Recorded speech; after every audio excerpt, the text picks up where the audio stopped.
Okay, so I'm joking about just talking about Blood Meridian nonstop now.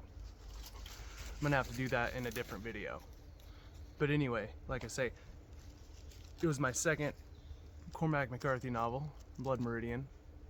I was told I wasn't gonna be able to get through it on my first attempt. I definitely did, naturally. Like I say, I just was kind of wanted to check out the violence, check out the action. I loved westerns. I read a lot of Louis L'Amour novels. So I wanted to see what was up because in my mind, All the Pretty Horses was like a modern western, a neo-western, I guess you'd call it, if you want to use genre words.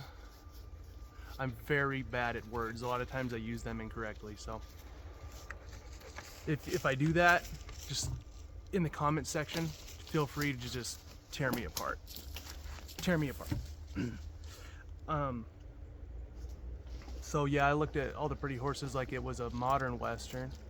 All the Pretty Horses was my first Cormac Macarthy novel, so I was, a virgin to his prose, and all I could tell is that you could taste it. It was so real that you could close your eyes and see it. And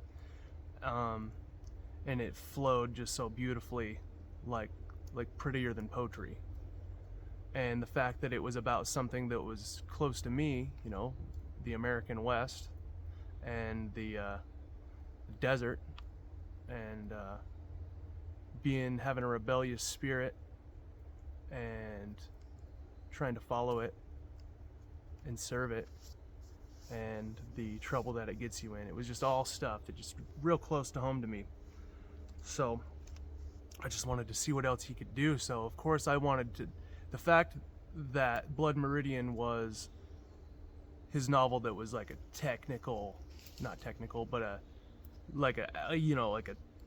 actual western, because it time period, subject matter, and all that. It's a western. It checks all the boxes. So I had to read it, and it wasn't like I wanted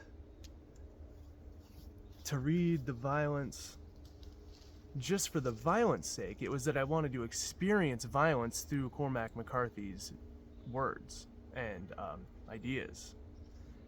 And he, everything he says is so picturesque that I'd like to read about him just picking huckleberries, honestly, because you could just, I bet if you never seen or tasted a huckleberry before, if Cormac McCarthy wrote about picking them, you'd have a pretty damn good idea of what it was like.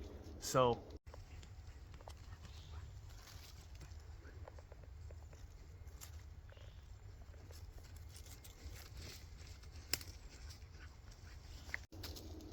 Blood Meridian gives us all a pretty damn good idea of what it's like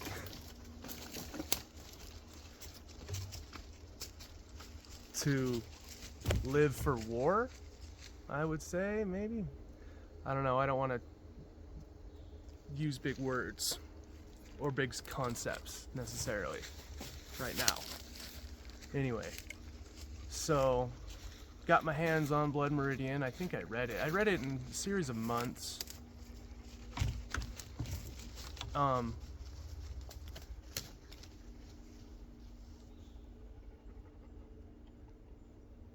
Read it over a series of months. I had to look up a lot of words. So of course that really just kicked the door open to all the weird words there are out there. I don't really care about using them, in my day-to-day life. But then I don't even really, I want to know what the words are and what they mean. I don't plan on using them unless I have to in writing or something. But those words are a great tool. They're a great tool for painting the picture in your mind, because multiple times, I don't know if anyone else has had this, where you read a paragraph or a sentence, it's got some words in it that you never heard, and you read it, you try to figure out what it means just on what it sounds like, and then you read the definition and you were right. You ever have that happen? Well, I think Cormac McCarthy knows about that, and he knows these words. They're so old that they're gonna speak to your subconscious, and they're gonna paint this picture or show you the situation, provide you with this sensory element. And that's part of the thing that's such a masterpiece about Blood Meridian, is that it's just written in a different language. It's like, it's not Old English, it's a form of English. It's an archaic, old-timey English that was probably taught in colleges way back in the 1800s, but it's forgotten now because it's not an effective way to communicate. Hey! Or not, maybe just not a practical way to communicate for everybody. There's the violence. So then when I got to the violence in Blood Meridian, he just read it over and over. Of course, it was like the most colorful, vivid thing I'd ever even imagined.